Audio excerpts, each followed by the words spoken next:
Akhirnya terungkap super soldier lain buatan Amerika selain Steve Rogers, yaitu Isaiah Bradley, the first black Captain America.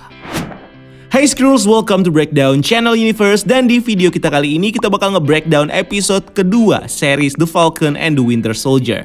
So nggak usah lama-lama lagi, bareng gue Rian, langsung kita bahas topik kita kali ini.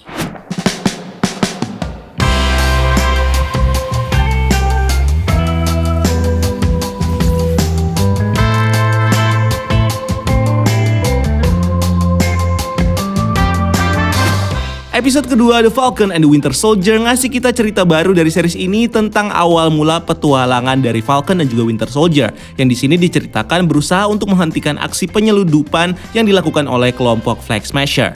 Dimana dalam prosesnya Kapten Amerika yang baru yaitu John Walker bersama dengan sidekicknya Lemar Hoskin kemudian ikut terlibat dalam aksi Falcon dan juga Winter Soldier yang sedang menghentikan kelompok Flag Smasher. Sampai akhirnya karena Sam dan juga Bucky tidak percaya kepada John Walker sebagai Kapten Amerika yang baru, kemudian membuat mereka berkonflik dan mengambil jalan mereka masing-masing untuk menangkap kelompok Flag Smasher.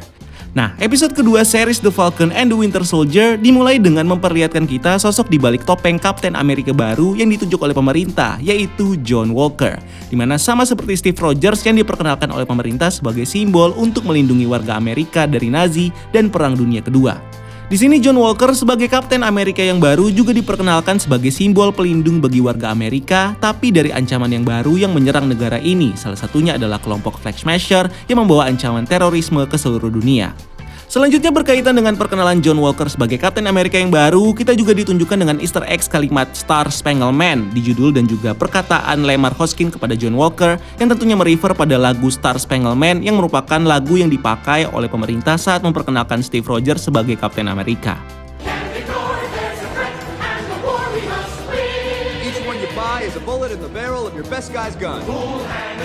Nah, di scene lainnya kita juga diberikan petunjuk tentang sedikit backstory dari John Walker sebelum dia jadi Kapten Amerika. Dimana di sini kita diceritakan dengan John Walker yang merupakan lulusan dari SMA Custer Grove High School, yang sekilas sama dengan cerita John di komiknya yang juga diceritakan sebagai lulusan SMA sebelum akhirnya dia bergabung dengan militer Amerika.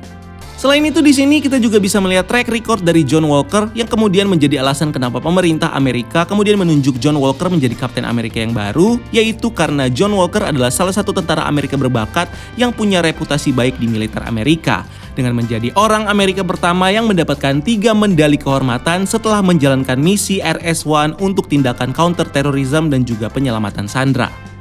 Dan ini juga bisa terjadi karena menurut pemerintah, John Walker memiliki hasil analisa tubuh yang sangat baik di setiap kategori seperti kecepatan, daya tahan, dan juga kecerdasan. Di mana kondisi tubuh inilah yang kemungkinan besar menjadi faktor pendorong yang membuat tubuh John Walker bisa cocok dengan serum super soldier yang sepertinya dibuat oleh pemerintah Amerika melalui organisasi Power Broker.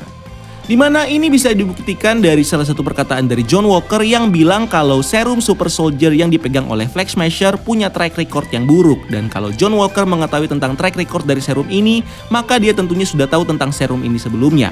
Karena di sini John juga sudah mendapatkan serum super soldier buatan Power Broker saat dia ditunjuk sebagai Kapten Amerika yang baru. Okay, so we got 8 super soldiers on a bulk supply run.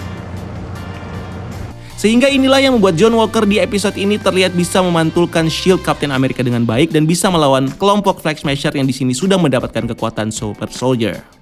Nah, ngomongin soal super soldier, di episode kali ini kita ditunjukkan dengan kelompok Flag Smasher yang mencuri serum super soldier dari sebuah organisasi bernama Power Broker, yang di sini sepertinya menyamarkan diri sebagai organisasi GRC atau Global Reparation Council, sebuah organisasi internasional yang dijelaskan oleh Sam sebagai organisasi yang punya peran untuk mengurus dunia pasca fenomena blip dengan menyediakan dan mengelola resource bagi para pengungsi blip, termasuk mengaktifkan kewarganegaraan para pengungsi, menyediakan jaminan sosial dan juga pelayanan kesehatan.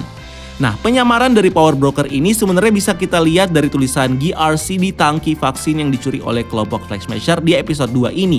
Dimana setelah kelompok Flag Smasher mencuri vaksin dan obat-obatan dari GRC, Power Broker kemudian mengirim pesan ancaman kepada pemimpin dari Flag Smasher yaitu Karli Morgenthau dan juga mengejar kelompok Flag Smasher yang akan kabur dengan barang curian mereka dari GRC.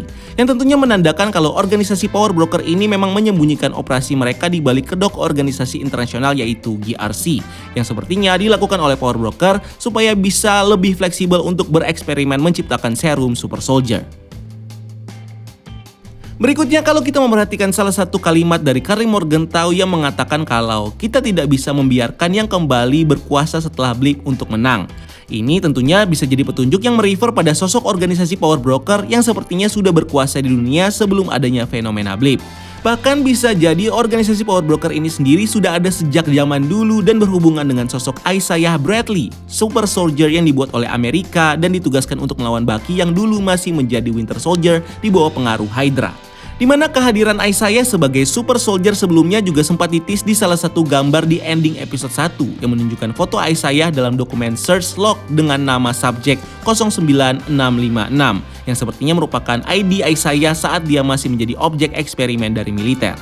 Nah, di episode ini Isaiah sendiri menceritakan kepada kita bagaimana dia bisa mengalahkan Winter Soldier saat dia bertarung dengannya di semenanjung Korea, tepatnya di Goyeng pada tahun 1951, yang merupakan tahun terjadinya perang Korea antara Korea Selatan yang didukung oleh Amerika dan juga Korea Utara yang didukung oleh China dan juga Uni Soviet. Di mana dari fakta sejarah itu mungkin saja alasan Winter Soldier bisa berada di Goyeng adalah untuk menjalankan salah satu misi dari Hydra yang punya tujuan untuk membantu Korea Utara untuk menang melawan Korea Selatan di Perang Korea. Karena seperti yang kita tahu, kelompok Hydra yang menjadi atasan dari Winter Soldier dulu beraliansi dengan negara Uni Soviet yang di sini merupakan pendukung dari Korea Utara. Selanjutnya dari penjelasan Isaiah di scene lainnya, kita juga bisa mengetahui kalau setelah Isaiah menjadi super soldier dan juga hero bagi Amerika, pemerintah Amerika sendiri sepertinya sudah membuat Isaiah di penjara selama 30 tahun supaya militer bisa menjadikannya objek eksperimen lagi. Dimana ini sekilas juga sama seperti cerita di komiknya yang menceritakan Isaiah yang pernah ditahan oleh pemerintah Amerika selama 17 tahun di ruang isolasi setelah dia mencuri kostum Kapten Amerika. Selain itu, di masa Isaiah di penjara, para ilmuwan yang bereksperimen dengan Isaiah sepertinya di sini sudah menjalankan berbagai macam tes dan juga mengambil sampel darah dari Isaiah secara berulang-ulang. Di mana sampel darah inilah yang kemungkinan besar jadi awal mula dari serum super soldier yang dibuat oleh organisasi power broker yang di sini sepertinya sudah beraliansi dengan pemerintah sejak lama, bahkan sebelum pemerintah mendirikan organisasi GRC sebagai kedok dari organisasi power broker. Berikutnya dari penjelasan Isaiah selanjutnya yang mengatakan kepada Bucky kalau orang-orangmu belum selesai denganku, yang dalam hal ini merefer pada Hydra yang jadi atasan dari Bucky selama menjadi Winter Soldier dulu. Di mana hal ini tentunya bisa membuat kita berasumsi kalau Hydra di sini juga ikut terlibat dalam eksperimen Super Soldier dari Isaiah Bradley. Karena seperti yang kita tahu, anggota Hydra sendiri seperti Arnim Zola sudah menyusup ke dalam organisasi SHIELD dan juga pemerintah Amerika, dan ini tentunya membuat Hydra punya akses pada seluruh fasilitas dan juga aset milik Amerika, terutama Isaiah Bradley.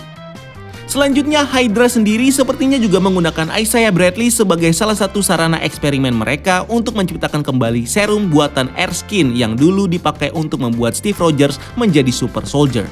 Eksperimen ini juga bisa berhubungan dengan eksperimen yang dilakukan oleh Howard Stark untuk membuat kembali super soldier serum buatan Erskine yang di sini sepertinya tidak mengetahui kalau Hydra sudah menyusup ke dalam SHIELD dan juga pemerintah Amerika.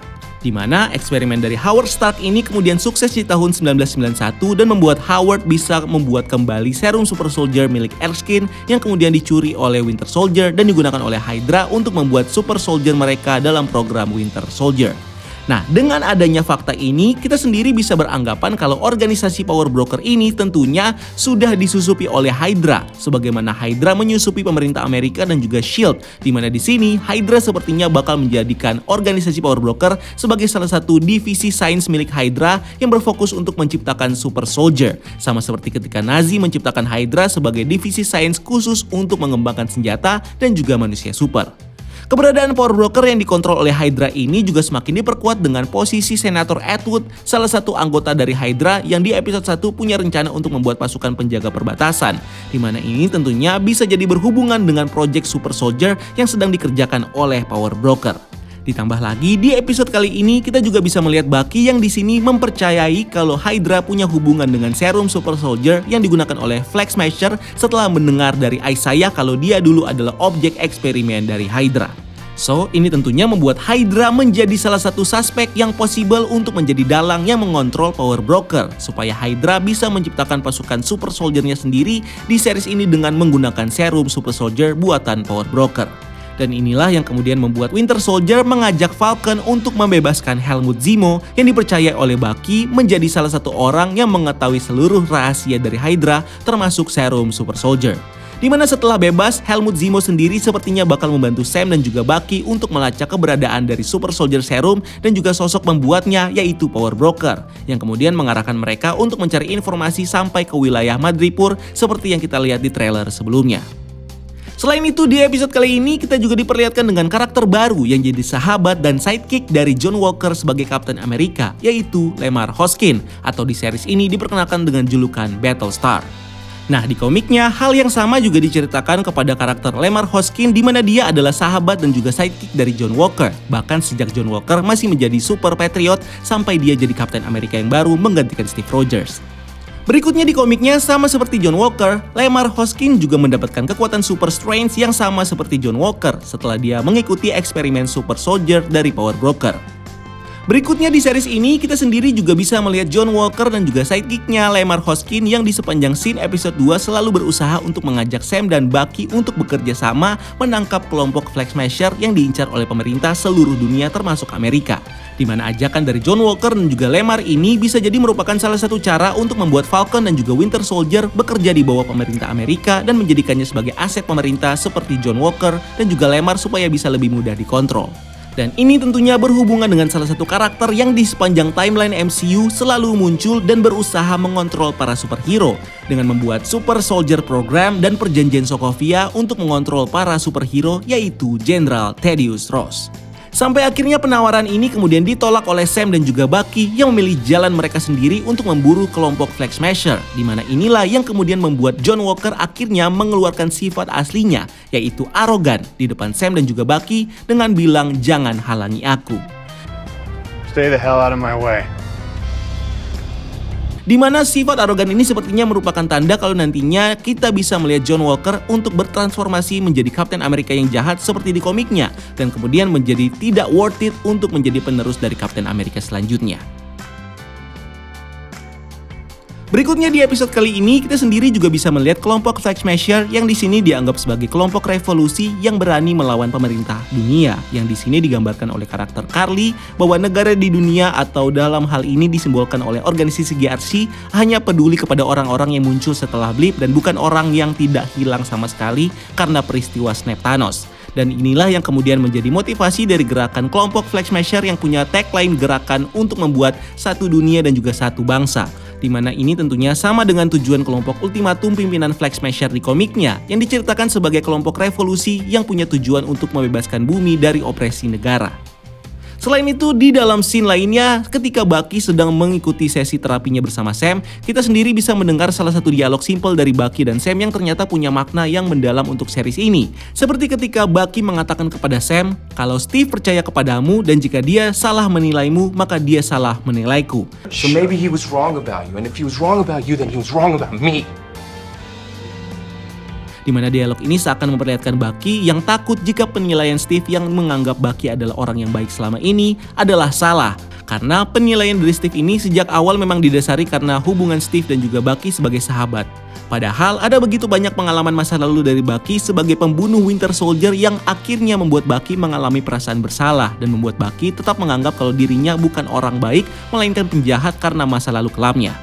Selain itu, kalau kita memperhatikan dialog dari Sam yang di sini mengatakan kalau mungkin ini sesuatu yang kau atau Steve tidak akan pernah mengerti, ini sepertinya merupakan ekspresi dari Sam yang sedang membicarakan tentang rasnya, di mana Sam tentunya tahu ekspektasi warga Amerika untuk menolak Sam sebagai seorang Kapten Amerika bakal lebih besar untuk orang ras kulit hitam seperti dirinya, yang tentunya ini nggak akan dialami oleh Steve Rogers dan juga Bucky yang merupakan warga Amerika dari ras kulit putih. Dan inilah yang kemudian membuat Sam takut kalau warisan dari Steve yang diberikan kepada Sam akan menjadi hancur karena diskriminasi warga Amerika terhadap rasnya. Sehingga akhirnya Sam memutuskan untuk menyerahkan shield ini kepada pemerintah Amerika. Selanjutnya masih berhubungan dengan diskriminasi ras, ini sebenarnya bisa kita lihat dengan jelas dari beberapa scene dalam episode ini. Seperti saat Sam dimintai ID dan dicurigai oleh polisi kulit putih sudah mengganggu Bucky karena terlihat berdebat dengannya. Dimana ini tentunya merupakan bentuk stereotip dari ras kulit putih yang menganggap kalau ras kulit hitam tidak bisa berbuat baik dan selalu bertindak kasar sampai kriminal. Dan terakhir di episode ini kita dihadirkan dengan karakter baru yang di episode ini terlihat diperankan oleh Elijah Richardson yang sepertinya adalah sosok cucu dari Isaiah Bradley, yaitu Eli Bradley. Di mana karakter yang satu ini banyak dirumorkan oleh fans bakal jadi salah satu karakter hero baru di MCU dan juga anggota Young Avengers, yaitu Patriot. Di mana kalau di komiknya Eli Bradley sendiri memang diceritakan sebagai cucu dari Black Captain America pertama, yaitu Isaiah Bradley, yang kemudian bergabung dengan kelompok Young Avengers setelah dia meyakinkan pemimpin Young Avengers yaitu Iron Lad bahwa dia adalah seorang super soldier yang mendapatkan kekuatan dari gen kakeknya Isaiah Bradley. Padahal sebenarnya Eli sendiri pada awalnya merupakan sosok manusia biasa yang mendapatkan kekuatan super strength-nya dari obat ilegal yaitu mutant growth hormone yang membuatnya bisa menghasilkan kekuatan super tapi dalam waktu yang sangat sebentar dan efek samping mematikan. Di mana kebohongan ini lalu terbongkar oleh Wiccan yang menemukan fakta kalau Patriot menggunakan obat mutant growth hormone untuk mendapatkan kekuatan super soldier yang lalu membuat Eli keluar dari kelompok Young Avengers. Sampai akhirnya Eli bisa benar-benar menjadi super soldier setelah dia mendapatkan transfusi darah dari kakeknya Isaiah Bradley untuk bisa menyelamatkan Eli yang terluka parah saat melindungi Captain America dari tembakan peluru. Nah, dengan story series The Falcon and Winter Soldier yang salah satunya berfokus pada pewarisan identitas, hal yang sama mungkin bakal terjadi kepada karakter Eli Bradley yang bisa saja sama seperti di komiknya bakal diwariskan dengan kekuatan super soldier dan juga identitas sebagai Black Captain America dari kakeknya Isaiah yang nantinya bakal membuat Eli Bradley menjadi sosok superhero baru di MCU yaitu Patriot. So like video ini dan juga jangan lupa untuk subscribe channel ini untuk konten-konten menarik lainnya. Follow juga akun sosial media kita lainnya untuk hal-hal yang tidak kalah seru. Dan sampai ketemu di video selanjutnya. Gue Rian, keep exploring the universe.